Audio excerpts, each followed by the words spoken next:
أم حسب الذين في قلوبهم مرض أن لن يخرج الله أضغانهم ولو نشاء لأريناكهم فلعرفتهم بسيماهم ولتعرفنهم في لحن القول والله يعلم أعمالكم ولنبلونكم حتى نعلم المجاهدين منكم والصابرين ونبلو أخباركم إن الذين كفروا وصدوا عن سبيل الله وشاقوا الرسول من بعد ما تبين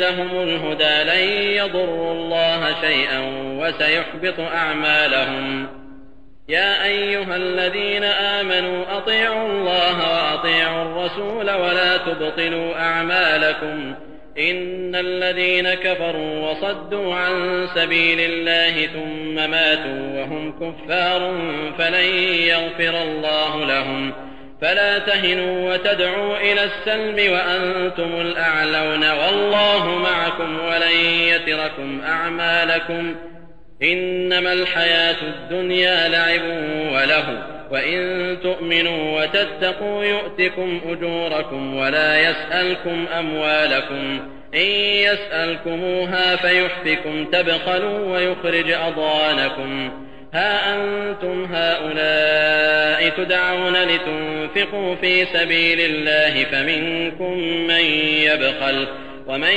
يبخل فإنما يبخل عن نفسه والله الغني وأنتم الفقراء وإن تتولوا يستبدل قوما غيركم ثم لا يكونوا أمثالكم.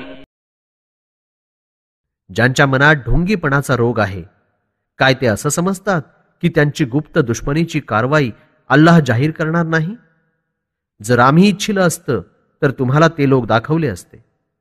तुम्ही त्यांना त्यांच्या चेहऱ्यावरून जरूर ओळखाल आणि त्यांच्या बोलण्याच्या शैलीद्वारेही त्यांना ओळखून घ्याल.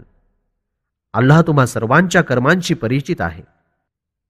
आणि आम्ही तुमची कसोटी घेऊ इथपर्यंत की जिहाद करणारे म्हणजे अल्लाहच्या मार्गात लढणारे आणि धीर संयम राखणारे यांनाही आपल्या ज्ञानानं जाहीर करू आणि तुमच्याविषयी ज्या खबरी पसरवल्या जात आहेत त्यातही तुमची जाच पडताळ करू. निस्संदेह ज्या लोकांनी सत्याचा इन्कार केला आणि अल्लाहच्या मार्गापासून रोखलं आणि रसूलचा विरोध केला, वास्तविक त्यांच्या समोर मार्गदर्शनाचा रस्ता खुला झाला होता. असे लोक अल्लाहचं काय नुकसान करतील? उलट अल्लाहच त्यांच्या कर्मांना लवकरच नष्ट करेल.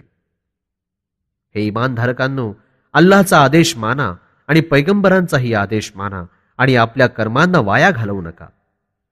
निस्संदेह जे लोक इन्कारी झाले आणि ज्यांनी अल्लाहच्या मार्गापासून दुसऱ्यांनाही रोखलं आणि इन्कार करण्याच्या स्थितीतच मेले, अल्लाह त्यांना मुळीच क्षमा करणार नाही. आणि तुम्ही हिम्मत सोडू नका, आळस करू नका आणि आता मैत्री आणि समझोत्यासाठीही बोलावू नका. तुम्हीच गलबा म्हणजे वर्चस्व राखाल. अल्लाह तुमच्या सोबत आहे आणि तो तुमच्या मेहनतीच्या कार्यात कधीही नुकसान होऊ देणार नाही. या किनाऱ्याचं जीवन खेळ आणि गफलतीत हातातून निघून जाणार. परंतु जर तुम्ही इमान आणि पापमुक्त आचरणावर अटळ राहाल तर अल्लाह तुम्हाला भरपूर मोबदला प्रदान करेल आणि तो तुमच्याकडून धनदौलत काहीही मागणार नाही.